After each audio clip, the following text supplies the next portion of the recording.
একদিন জাদুকর বাদশাকে ডাকতে বললেন, বাদশা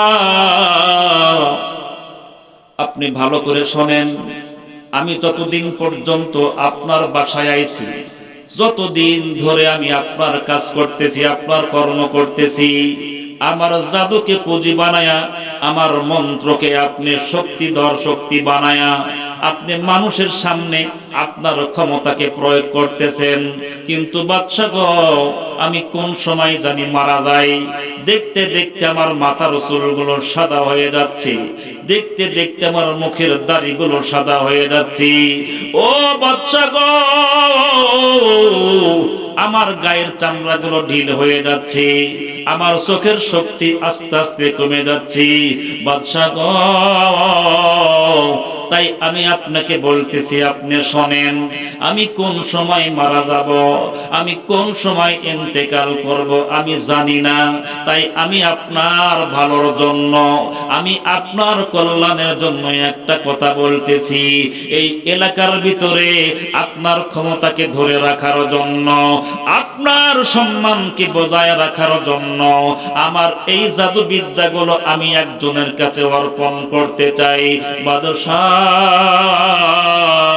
আমি যদি মারা যাই আর এই জাদুটা যদি আপনার হাত ছাড়া হয়ে যায়, তাইলে কিন্তু আপনার ক্ষমতা, আপনার অস্তিত্ব বিলীন হয়ে যাবে।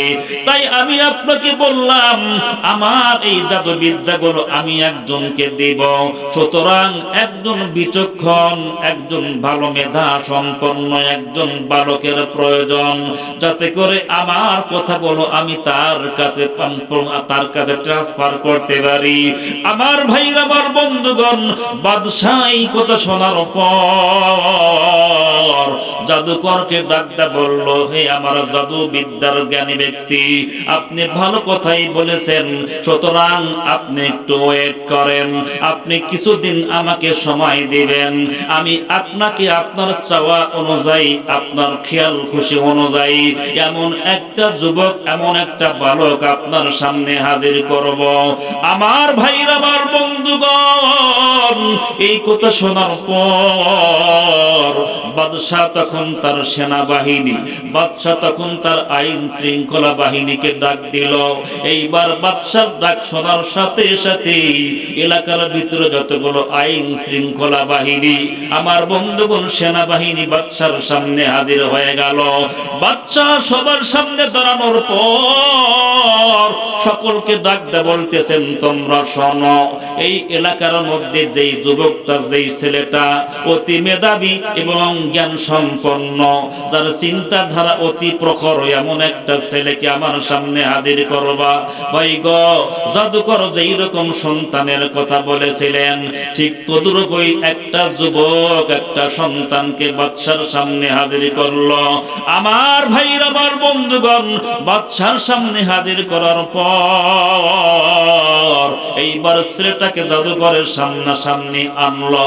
জাদুকর এইবার ছেলেটাকে দেখার পর বাদশাকে ডাকতে বলল, বাদশা মহোদয়, আপনার কথা সঠিক হয়েছে, আপনি আমার কথাকে মূল্যায়ন করেছেন, আমার কথাকে আপনি দামি করেছেন।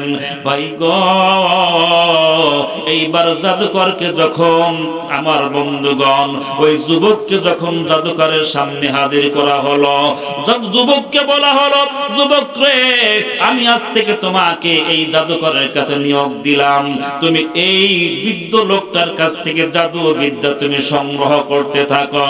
ভাই গো, এক কথাই বাদাম সংক্ষিপ্ত করে আপনাদের বোঝানোর জন্য বলছি, এই যুবকটাকে এই জাদুকরের কাছে বাদাম নিয়োগ করলো ওই জাদুগুলো সংগ্রহ করার জন্য। কথা কোন ঠিক না ব্যাঠি? মুসলমান ভাইরা, আমার বন্ধুগণ, জাদুকরের কাছে প্রত্যেক দিন সকাল বেলা রাজপ্রাসাদ থেকে বাহির হয় জাদু বিদ্যাগুলো, বাদাম শিক্ষা গ্রহণ করার জন্য। ওই পথে যাওয়ার সময়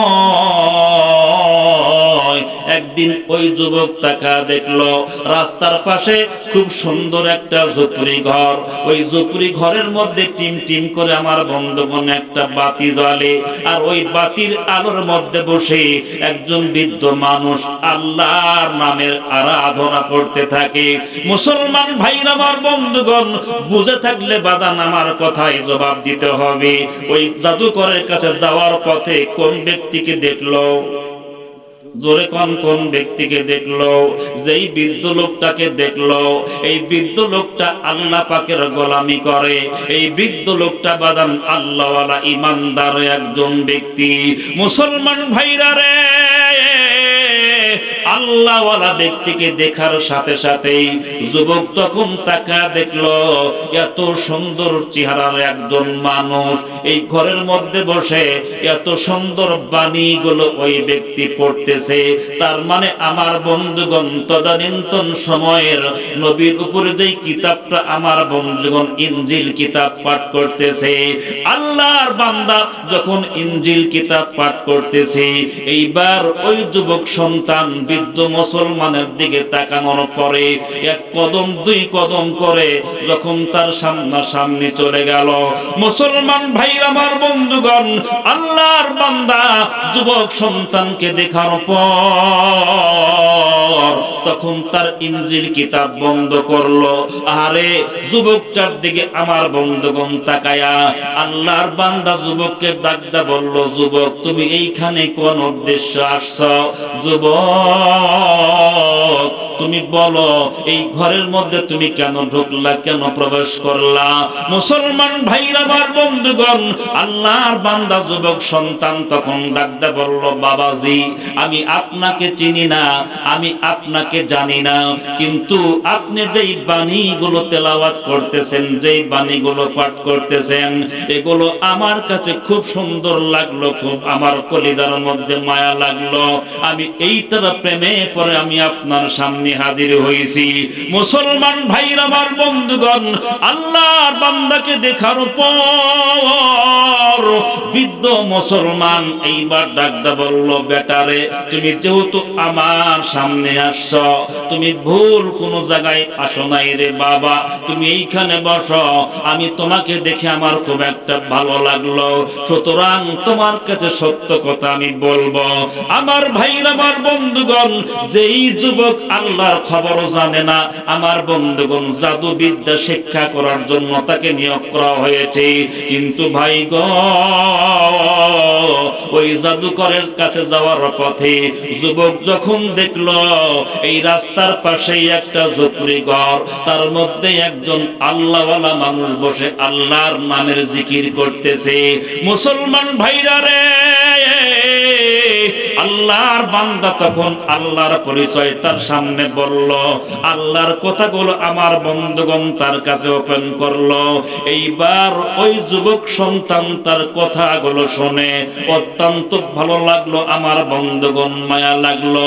এইবার যুবক সিদ্ধান্ত গ্রহণ করলো, আমি প্রত্যেক দিন এই রাস্তা দিয়ে যাওয়ার সময় আল্লাহওয়ালা ব্যক্তির কাছে সময় দেব, আবার জাদু বিদ্যাও শিখবো। জোরে করেন সুবহানাল্লাহ। আমার ভাইরা আমার বন্ধুগণ, আল্লাহর বান্দা জাদু শিক্ষা গ্রহণ করতেছেন, জাদু শিখতেছেন। একটু গরম পানি খাওয়াবেন। লা ইলাহা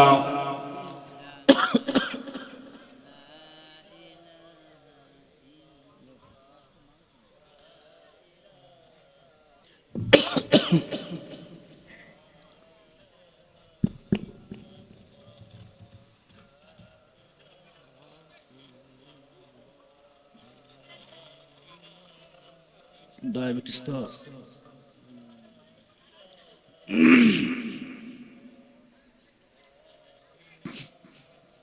লা ইলাহা,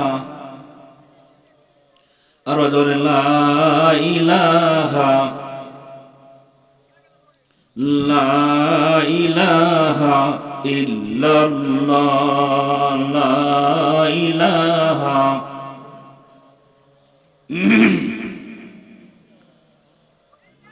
মাশাআল্লাহ। তো যে কথা বলতেছিলাম, যুবক বাদশা কিন্তু তাকে নিয়োগ দিয়েছেন তার শক্তি, তার ক্ষমতা, তার আধিপত্য ধরে রাখার জন্য, জাদুর মাধ্যমে মানুষগুলোকে তার দিকে ডাইভার্ট করার জন্য, কন্ট্রোল করার জন্য। জাদুকর তাকে বলেছেন যে আপনি আমার এই জাদুগুলো যদি আপনি রাখতে পারেন তাহলে আপনার ক্ষমতা, আপনার আধিপত্য আজীবন রাখতে পারবেন। সুতরাং এমন একটা যুবককে আমাকে দিবেন যেন আমার এই জাদুগুলো তার কাছে ট্রান্সফার করতে পারি। এই জন্য জাদুকরের কাছে যুবকটাকে নিয়োগ করছে।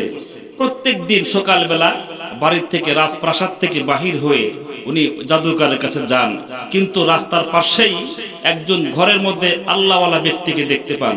আমার ভাই, আমার বন্ধুগণ, আল্লাহর বান্দা দীর্ঘদিন পর্যন্ত জাদু শিক্ষা গ্রহণ করতে করতে অনেক দিন আমার বন্ধুগণ অতিবাহিত হয়ে গেল। একদিকে জাদু সংগ্রহ করে, আর একদিকে আল্লাহর বাণীগুলো, আল্লাহর কথাগুলো শিখতে থাকে। মুসলমান ভাইরা, আমার বন্ধুগণ, অনেক দিন হয়ে যাওয়ার পর এলাকার ভিতরে রাস্তার মধ্যে বাদান একটা হট্টগোল বেজে গেল। যুবক সন্তান সেই পথ দিয়ে যাওয়ার সময় দেখলো রাস্তার মধ্যে অনেকগুলো মানুষ। আমার বন্ধুগণ, মানুষের লোকে লোকারণ্য হয়ে গেছে। রাস্তার দুই পাশে অনেকগুলো মানুষ দেখতে পাইল। রাস্তার পাশে অনেকগুলো মানুষ দেখার পর এইবার যুবক চিন্তা করতেছেন, এতগুলো মানুষ এই রাস্তার পাশে দাঁড়ায় রয়েছে, কারণটা কি? ভাই গো, এইবার যুবক ভালো করে তাকা দেখলো রাস্তার মাঝখানে বিশাল বড় একটা হিংস্র প্রাণী। আমার বন্ধুগণ, কিতাবের মধ্যে আসছে, ওই প্রাণীটার নাম উল্লেখ করা হয় নাই। বিষাক্ত সর্প হতে পারে, আবার সিংহ হতে পারে, আবার বিশাল বড় আমার বন্ধুগণ বাঘ হতে পারে। যাই হোক বাদামদের বিশাল বড় একটা হিংস্র প্রাণী রাস্তার মধ্যে আমার বন্ধুগণ দাঁড়ায় রয়েছে। মানুষ পারাপার কেমনে হবে? রাস্তা দিয়ে মানুষ কেমনে হেঁটে যাবে? এই জন্য রাস্তার দুই পার্শ্বে অনেকগুলো মানুষ দাঁড়ায় রয়েছে। এইবার যুবক যখন রাস্তার মধ্যে হাজির হয়ে গেল, যুবকের সামনে একটা পরীক্ষার একটা সময় এসে গেছে। আমার ভাইরা, আমার বন্ধুগণ, যুবক এইবার চিন্তা করতেছেন, আল্লাহ, আমি যে তোমার খবর পাইছি, আমি যে তোমার বাণী শুনতে পারছি, আর জাদুকরের কাছে আমি যে জাদুবিদ্যা শিক্ষা গ্রহণ করেছি, আমি আজকে এইটা পরীক্ষা করব, জাদুকরের জাদু সত্য নাকি তোমার বাণী এইটা সত্য। ধরে কোন সুবহানাল্লাহ। আমার ভাইরা, আমার বন্ধুগণ, আল্লাহর বান্দা যুবক এইবার চিন্তা করতেছেন, জাদুকরের জাদুবিদ্যা যদি সত্য হয়ে থাকে, আমি তার জাদুবিদ্যা খাটায়া, আমি তার জাদুবিদ্যা বলিয়া আমি একটা পাথর আমি সেই প্রাণীর দিকে ছুঁড়ে মারব। যদি জাদু সত্য হয়ে থাকে তাহলে এটার আঘাতে সেইটা হয়তো মারা যাবে, আর না হয় এখান থেকে চলে যাবে। আমার ভাইরা, আমার বন্ধুগণ, কিতাবের লেখক কিতাবের মধ্যে বয়ান করেছেন, আল্লাহর বান্দা যখন তার দিকে পাথর ছুঁড়ে মারলো, ভাই গো, এই প্রাণীটা সেইখান থেকে সরল না এবং সে ওই প্রাণীটা মারাও গেল না। আমার ভাইরা, আল্লাহর বান্দা যুবক সন্তান এইবার ওই যে ঘরের মধ্যে বসে একজন আল্লাহওয়ালা মানুষ ঝুপড়ির মধ্যে বসে আল্লাহ আল্লাহ জিকির করতেছে। ওই আল্লাহর ওলির কথা স্মরণ করে এইবার ডাকটা বলল, আল্লাহ, আল্লাহর ওলি যদি সত্য হয়ে থাকে, তার বাণী যদি 100% সত্য হয়ে থাকে, আল্লাহ, আমি তোমার উপরে বিশ্বাস রেখে আমি ওই প্রাণীর দিকে একটু ঢিল ছুঁড়ে মারব। আমার ভাইরা, আমার বন্ধুগণ, আল্লাহর নাম নিয়ে যখন পাথর ছুঁড়ে মারলো, বাবা, পাথর ছুঁড়ে মারার সাথে সাথেই হিংস্র প্রাণীটা জমিনের মধ্যে পড়ে মারা গেল। জোরে কোন সুবহানাল্লাহ।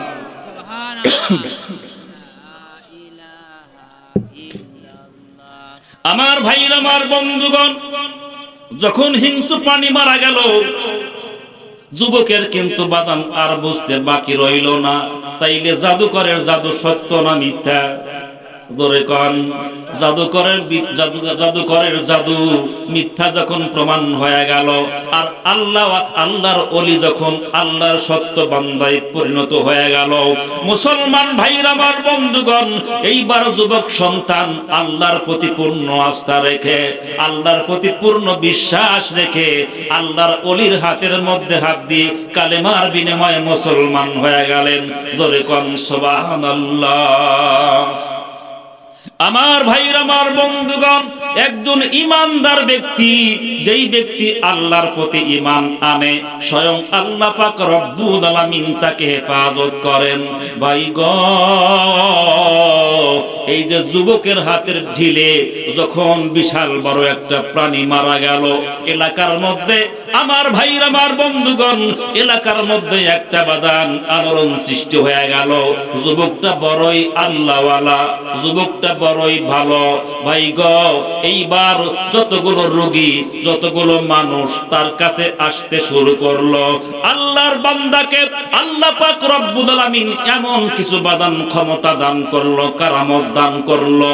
ভাই গো, অন্ধ মানুষের দিকে যখন আল্লাহর বান্দা যখন ফুৎকার দিত, আল্লাহর বান্দার ফুৎকারে অন্ধ ব্যক্তি চক্ষুষ্মান হয়ে যাইত, তার মানে তার দৃষ্টি ফিরিয়া পাইত। কুষ্ঠরোগী যদি তার সামনে যাইত, আল্লাহর বান্দা যদি তার গায়ের মধ্যে আল্লাহর নাম বলে ফুৎকার দিত, আমার আল্লাহ রব্বুল আলামিন তার কুষ্ঠরোগী আল্লাহ মুহূর্তের মধ্যে ভালো বানায় দিত। জোরে কোন সুবহানাল্লাহ। এই যে এই কাজগুলো আস্তে আস্তে যখন প্রচার হওয়া শুরু করলো, যখন তার যে কর্মকাণ্ড যখন মানুষের ভিতরে, আমার ভাইরা আমার বন্ধুগণ, যেই বাদশাহ, যেই রাজা, তার একটা মন্ত্রী ছিল, কিন্তু এই মন্ত্রী ছিল অন্ধ। মন্ত্রী কি ছিল? অন্ধ ছিল। আমার দিকে তাকান। এই অন্ধ মন্ত্রী যখন শুনতে পারলো যে এলাকার মধ্যে একজন বালক আছে, এই বালক নাকি অন্ধ ব্যক্তিকে ভালো বানাইতে পারে, সুবহানাল্লাহ বলে, অন্ধ ব্যক্তিকে ভালো বানাইতে পারে, এই খবরটা যখন প্রচার হয়ে গেল, এই যে মন্ত্রী আমার বন্ধুগণ অনেক উপঢৌকন দিয়া, অনেক টাকা পয়সা নিয়ে এই যুবকের সামনে যখন চলে গেল, আমার ভাই আমার বন্ধুগণ, আল্লাহর বান্দার সামনে যখন চলে গেল, বাদশার প্রধানমন্ত্রী ওই যুবকের সামনে যখন আমার বন্ধুগণ চলে গেল, যুবককে ডাক দিয়ে বলল, যুবক রে, তুমি যদি আমার চক্ষু ভালো বানায় দিতে পারো, তুমি যদি আমার চক্ষু যদি ভালো করতে পারো, তাইলে আমি তোমাকে স্বর্ণ রূপা মুক্তা মাণিক্য তোমাকে আমি দান করব, অনেক উপঢৌকন, অনেক টাকা পয়সা তোমাকে দান করব। যুবক তখন ডাকদা বলল, আল্লাহর বান্দা আপনি শোনেন, আমি কোনো টাকা পয়সা চাই না, অর্থ করি আমার কোনো প্রয়োজন নাই, শুধুমাত্র আপনি আমার কাছে একটা ওয়াদা করেন, প্রতিজ্ঞা করেন, যদি আমার আল্লাহ রব্বুল আলামিন আপনার চক্ষু দুইটা ভালো বানায়া দেয়, তাইলে আপনি ইসলাম ধর্ম গ্রহণ করবেন, আমার আল্লাহর প্রতি আপনি ঈমান আনয়ন করবেন। মুসলমান ভাইরা আমার বন্ধুগণ, এইবার এই কথা শোনার পর বাদশার মন্ত্রী তখন ডাকতে বলল, ঠিক আছে, টাকা পয়সার বিনিময় শুধুমাত্র কেবলমাত্র ঈমান আনার কথা আমাকে তুমি বললা, ঠিক আছে, আমার চক্ষু তুমি যদি ভালো বানাইতে পারো, তাইলে আমি তোমার প্রতি আল্লাহর প্রতি ঈমান আনয়ন করব। জোরে কোন সুবহানাল্লাহ। আমার ভাইরা আমার বন্ধুগণ, এই কথা শোনার পর যুবক তখন আমার বন্ধুগণ তার দিকে তাকায়া আল্লাহকে ডাকতে বললেন, আল্লাহ, তোমার বান্দা আমার কাছে প্রতিজ্ঞা করেছে, তুমি যদি তার চক্ষু দুইটা ভালো বানায়া দাও, আল্লাহ, তোমার বান্দা তোমার প্রতি ঈমান আনবে। এই কথা বলার পর আল্লাহর নামে আমার বন্ধুগণ বিসমিল্লাহ বলে যখন ওই অন্ধ ব্যক্তির প্রতি যখন ফুৎকার করলো, আমার আল্লাহ রব্বুল আলামিন মুহূর্তের মধ্যে অন্ধ ব্যক্তির দুইটা চক্ষু ভালো বানায়া দিলেন। জোরে কোন সুবহানাল্লাহ। আমার ভাইরা আমার বন্ধুগণ, ইমানদার ব্যক্তি, আমার বন্ধুগণ, ঈমান শব্দের অর্থ হলো বাদানলে, যাকে দেখা যায় না তাকে বিশ্বাস করে, তিনি হলেন আসমানের মালিক, জমিনের মালিক আল্লাহ। ভাই গো, বাদশার মন্ত্রী যখন দুইটা চক্ষু বাদান দেখলো, দুইটা চক্ষু যখন তার ভালো হয়ে গেল, এইবার প্রধানমন্ত্রী বাদশার মন্ত্রী আল্লাহর বান্দার কথা যখন বাদান মান্য করলো, তার মানে ভাই গো, লোকটা ইসলাম ধর্ম গ্রহণ করলো, লোকটা মুসলমান হয়ে গেল। আমার ভাইরা, আমার বন্ধুগণ, পরের দিন সকালবেলা বাদশার দরবারে যখন চলে গেছে, এই মন্ত্রী যখন বাদশার দরবারে চলে গেল, ভাই গো, গভীর মনোযোগ দিয়ে বাদান কথা শোনা লাগবে। কোন কথা থেকে বাদান কোন কথা বলতেছি, আমার কথা বলার উদ্দেশ্য, আমার কথা বলার কিন্তু একটা কনস্ট্রাকশন অবশ্যই আছে। মুসলমান ভাইরা, আমার বন্ধুগণ, প্রধানমন্ত্রী বাদশার সামনাসামনি যখন বসলো, এইবার বাদশা তাকা তাকা দেখলো যেই লোকটা প্রতিদিন তার লোকের মাধ্যমে, দুইজন লোকের সহযোগিতায় আমার সামনে এসে বসে, আজকে সে কিনা একাই হেঁটে হেঁটে আমার সামনে চলে আসলো। ভাইরা, আমার বন্ধুগণ, বাদশা অবাক নয়নে তার দিকে তাকা রইল। ডাকদা বলল, মন্ত্রী রে, আমি দেখেছিলাম ইতিপূর্বে তোমার দুইটা চক্ষু অন্ধ ছিল, আজকে দেখি তোমার দুইটা চক্ষু ভালো হয়ে গেল। তুমি কোন ডাক্তারের শরণাপন্ন হয়েছিলা? কোন ডাক্তার তোমার দুইটা চক্ষু ভালো বানায়া দিল? সেই ডাক্তারের লোকেশন তুমি একটু আমাকে দিবা। ভাই গো,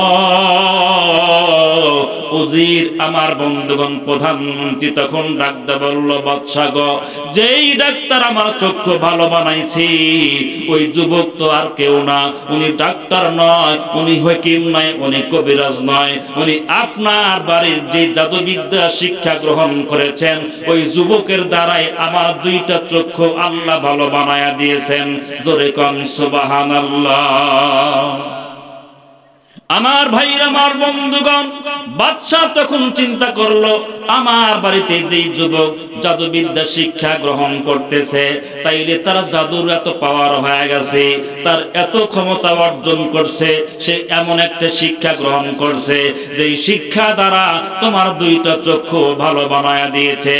আমার ভাইরা, আমার বন্ধুগণ, প্রধানমন্ত্রী তখন ডাকদা বলল, বাদশা গো, আপনি হয়তো জানতেছেন জাদুবিদ্যা দিয়ে আমার দুইটা চক্ষু ভালো বানাইছে। বাদশাহ, তিনি এমন একজন আল্লাহর কথা বলছে, যে আল্লাহ আসমানের মালিক, জমিনের মালিক, ওই আল্লাহ আমাকে দুইটা চক্ষু ভালো বানায়া দিয়েছে।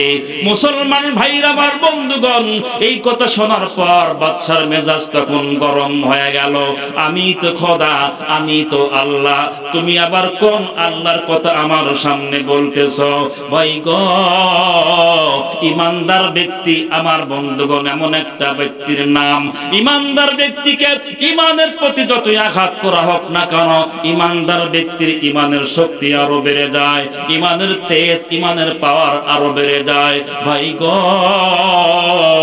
এইবার ওই প্রধানমন্ত্রী ডাকদা বলল, বাদশা গো, আমি ওই বালকের আল্লাহর প্রতি ইমান এনেছি, আমি তো আপনাকে আল্লাহ মানি না, আমি তো আপনাকে খোদা মানি না। এই কথা শোনার পর আমার ভাইরা, আমার বন্ধুগণ, ওই যুবককে বাদশার সামনে হাজির করা হলো। যুবকের উপরে যখন নির্যাতন নিপীড়ন করা হচ্ছে, যুবক তখন ডাকদা বলল, তুমি আমাকে যতই নির্যাতন করো, নিপীড়ন করো, আমাকে নির্যাতন করে আমাকে মারা কখনো সম্ভব না। আমার ভাইরা, আমার বন্ধুগণ, যুবকের উপরে নির্যাতন করতে করতে এক পর্যায়ে যখন যুবককে বলা হলো, তুমি এই শক্তি, আল্লাহর লোকেশন, আল্লাহর খবর তুমি কোথায় পাইলা? ভাই গো, বালক সন্তান, যুবক সন্তান তখন ডাকদা বলল, ওই যে জঙ্গলের ভিতরে একজন ইমানদার ব্যক্তি আছে, ওই ব্যক্তির দ্বারা আমি আল্লাহর লোকেশন পাইছি। জোরে কোন সুবহানাল্লাহ। আমার ভাইরা, আমার বন্ধুগণ, আপনাদের এলাকাতে এই যে কবরস্থানে একটা মাদ্রাসা বাজান আপনারা স্থাপিত করেছেন, এইখান থেকে আমার বন্ধুগণ মানুষ দিন শিখবে, মানুষ ইসলাম শিখবে, মানুষ আল্লাহর পরিচয় পাবে। আমার বন্ধুগণ, জান্নাত জাহান্নামের পরিচয় এখানে পাবে। এক কথায় বাজান, এই মাদ্রাসায় দিন শিক্ষা দেওয়া হয়, আর এই দিন শিক্ষা করা আমাদের প্রত্যেকের জন্য ফরজ। আমার ভাইরা, আমার বন্ধুগণ, ইমানদার ব্যক্তির উপরে যখন জুলুম করা হয়, নিপীড়ন করা হয়, ইমানদার ব্যক্তির ইমানকে আমার আল্লাহ আরো বাড়ায়া দেয়। ভাই গো, এইবার তিনজন মানুষ যখন গ্রেফতার হয়ে গেল, এক নম্বর জাদুকর আমার বন্ধুগণ, 2 নম্বর ওই প্রধানমন্ত্রী, আর 3 নম্বর যার মাধ্যমে আল্লাহর সুসংবাদ পাইছেন, জোরে কোন সুবহানাল্লাহ। আমার ভাইরা, আমার বন্ধুগণ, এইবার 3 জন ব্যক্তিকে আমার বন্ধুগণ এমন নির্মম নির্যাতন করা শুরু করলো। 1 নম্বর প্রধানমন্ত্রীকে যখন বলা হলো, তুমি যদি আমার প্রতি ঈমান আনয়ন না করো, ওই যুবকের ধর্ম তুমি যদি প্রত্যাখ্যান না করো, তাইলে তোমাকে হত্যা করা হবে, তোমাকে কতল করা হবে। আমার ভাইরা, আমার বন্ধুগণ, প্রধানমন্ত্রী তখন ডাকতে বলল, বাদশা গো, আপনি আমাকে মারতে পারেন, আপনি আমার জীবনটাকে হরণ করতে পারেন, কিন্তু আপনি শোনেন, আমি যেই আল্লাহর প্রতি ঈমান আনয়ন করেছি, আমি আমার জীবন দিতে রাজি আছি, তারপরে ইসলাম ছাড়তে, কালেমা ছাড়তে রাজি নাই। জোরে কোন সুবহানাল্লাহ। আমার ভাইরা, আমার বন্ধুগণ, 2 জন ব্যক্তির সামনে আমার বন্ধুগণ করাত আনা হলো বাজান। যেই করাত দিয়ে আমরা গাছ কর্তন করি, এই করাত এনে আমার বন্ধুগণ ওই মন্ত্রীকে বলা হলো, মন্ত্রী মহোদয়, তুমি শোনো, তুমি যদি ঈমানটাকে প্রত্যাখ্যান না করো, এই করাত দিয়ে তোমাকে দ্বিখণ্ডিত করা হবে, তোমাকে চেরাই করা হবে। সুতরাং তুমি যদি বাঁচতে চাও, তাহলে ঈমান প্রত্যাখ্যান করো।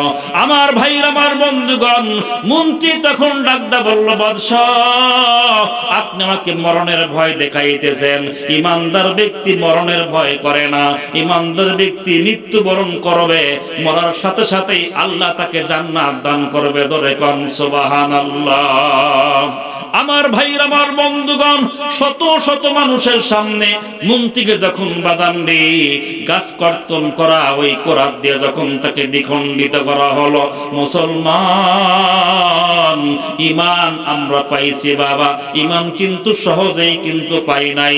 তারা যদি জীবন কোরবানি না করত, গায়ের তাজা রক্ত জমিনের মধ্যে ঢেলে না দিত, তাইলে কিন্তু বাজান আমরা ঈমান পাইতাম না। আমার ভাইরা, আমার বন্ধুগণ, এইবার ওই আমার বন্ধুগণ ওই বৃদ্ধ লোকটাকে বলা হলো, তুমি যদি আমার প্রতি ঈমান আনয়ন না করো, আমাকে যদি খোদা হিসেবে গ্রহণ না করো, তাইলে আমার মন্ত্রীকে যেমন করে মারলাম, ঠিক তদ্রূপ ভাবে তোমাকেও তেমন করে হত্যা করা হবে। আমার ভাইরা, আমার বন্ধুগণ, এক পর্যায়ে বাদান ওই বৃদ্ধ মুসলমানকে নির্যাতন করতে করতে, এমন কি বাবা, ওই যে গাছ কাটা আমার বন্ধুগণ করাত দিয়ে যখন তাকে আমার বন্ধুগণ 2 খণ্ড করা হলো, ভাই গো, 2 জন লোক মারা গেল, কিন্তু বাদান ঈমান ছাড়লো না, আল্লাহকে ছাড়লো না। আমার আপনার মতো লোক হইলে আমরা কিন্তু বলতাম, তুমি আমাদের খোদা। কথা বলেন ঠিক কিনা? আমার ভাইয়ের, আমার বন্ধুগণ, ঈমান এমন একটা পর্যায়, ঈমান এমন একটা বস্তুর নাম, যার মধ্যে 1 জাররা পরিমাণ ঈমান থাকবে, আল্লাহ পাক রব্বুল আলামিন এই দুনিয়ার 10 দুনিয়ার সমান একটা জান্নাত তাকে দান করবেন। জোরে কোন সুবহানাল্লাহ। এবার ওই যুবক সন্তান যখন 2 জন লোককে হত্যা করলো, মেরে ফেললো, কতল করলো কোরাত দিয়ে, এখন যুবক তো থরথর করে কাঁপতেছে আর বলতেছে, তুমি আমাকে মরণের ভয় দেখাইতেছো। ওই 2 জন যেই পথে চলে গেছে, প্রয়োজন হলে আমিও সেই পথে যাব, তারপরে ঈমান ছাড়বো না। আল্লাহু আকবার। আমার ভাইরা, আমার বন্ধুগণ, বাদশা যখন তাকা দেখলো 2 জন লোক সামনেই মারা গেল, কিন্তু যুবক তো হারে না, যুবক তো কোনো অবস্থায় দমে না। সুতরাং এই যুবকটাকে বাদান অন্য পন্থায় মারার জন্য চেষ্টা ফিকির করা শুরু করলো। এইবার যুবককে ডাকতে বলল, যুবক, তোমাকে অবশ্যই মরতে হবে, আর তুমি যদি আমার ধর্ম গ্রহণ করো, আমাকে যদি খোদা হিসেবে গ্রহণ করো, তাইলে তোমাকে আমি ছেড়ে দেব, তোমাকে মাফ করে দেব। আমার ভাইরা, আমার বন্ধুগণ, যুবক তখন ডাকতে বলল, বাদশা, আপনি আমাকে ভয় দেখাইতেছেন, আপনি আমাকে মারতে পারবেন না। জীবন দেওয়ার মালিক আল্লাহ, মরণ দেওয়ার মালিক আল্লাহ। আল্লাহ যদি চাহে আমি মরব, আল্লাহ যতক্ষণ পর্যন্ত না চাবে, আপনি বাদশা আমার একটা চুলও ছিঁড়তে পারবেন পারবেন না। কথা কোন ঠিক না ঠিক? আমার ভাইরা, আমার বন্ধুগণ, একজন মানুষ কত বড় ইমানদার, কত বড় ইমানের পাওয়ার থাকলে এমন কথা বলতে পারে? ভাই গো, এইবার বাদশাহ আমার বন্ধুগণ কয়েকজন বাহিনীকে ডাকলো, ডাকার সাথে সাথে বাদশার সামনে হাজির হয়ে গেল। আমার ভাইরা, আমার বন্ধুগণ, ওই বাহিনীর সামনে এই যুবক সন্তানকে ডাকতে বলল, তোমরা 10 জন যুবক জামার সামনে আসলা, এই 10 জন মিলে এই একজন যুবককে তোমরা ওই বিশাল বড় পাহাড় উপর তুলবা, সেইখান থেকে তোমরা তাকে ধাক্কা দিয়ে জমিনের মধ্যে ফেলে দিবা, যাতে করে ছেলেটা মারা যায়, যুবকটা মারা যায়, আমার পথের কাঁটা যেন দূর হয়ে যায়। জোরে কর নাউযুবিল্লাহ। মুসলমান ভাইরা, আমার বন্ধুগণ, আমি কিন্তু বাদান আপনাদের সামনে গালগপ্প বলার জন্য বসি নাই। ভাই গো, এই কথা আপনারা কোথায় পাবেন বাবা? এই ইতিহাস কোন জায়গায় পাবেন? সূরাতুল বুরুজের আমার বন্ধুগণ, সূরা বুরুজের 4 নাম্বার আয়াতের মধ্যে আল্লাহ পাক রব্বুল আলামিন বলেন, কুতিলা আসহাবুল খুদুদিন নারি জাতিল ওয়াকুদ।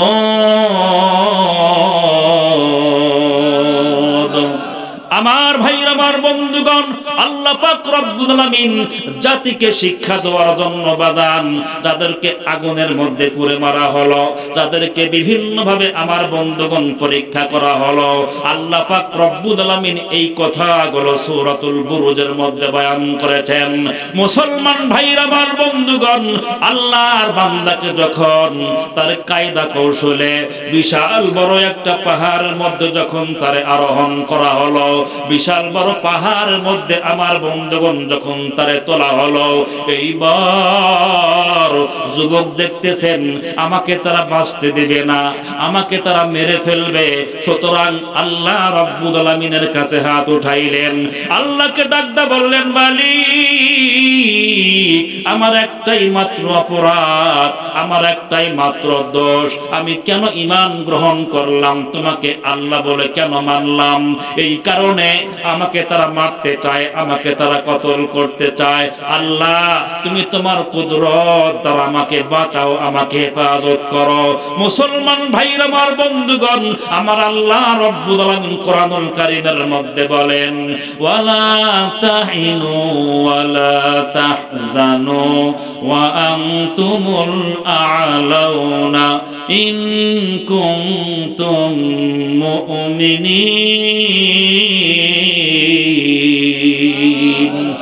মুসলমান ভাইরা, আমার বন্ধুগণ, আল্লাহ পাক রব্বুল আলামিন ঈমানদার ব্যক্তিদেরকে ডাকতে বলতেছেন, তোমরা শোনো, তোমাদের কোনো ভয় নাই, তোমাদের কোনো চিন্তা নাই, তোমরা যদি ঈমানদার হয়ে থাকো, মুমিন হয়ে থাকো, তোমাদের কেউ পরাজয় করতে পারবে না, তোমাদের কেউ মারতে পারবে না।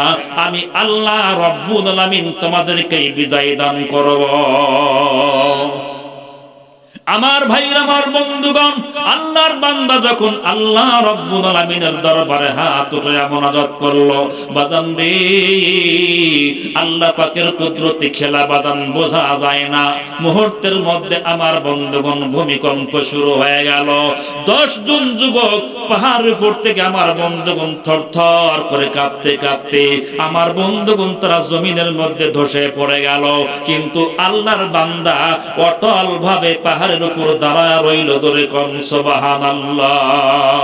আমার ভাইরা, আমার বন্ধুগণ, 10 জন যুবক যখন মারা গেল, যারা তাকে মারার জন্য পাহাড় উপর আরোহণ করাইছিলেন, ভাই গো, এই জন্য বাদান বলা হয়েছে, রাখে আল্লাহ, মারে কে?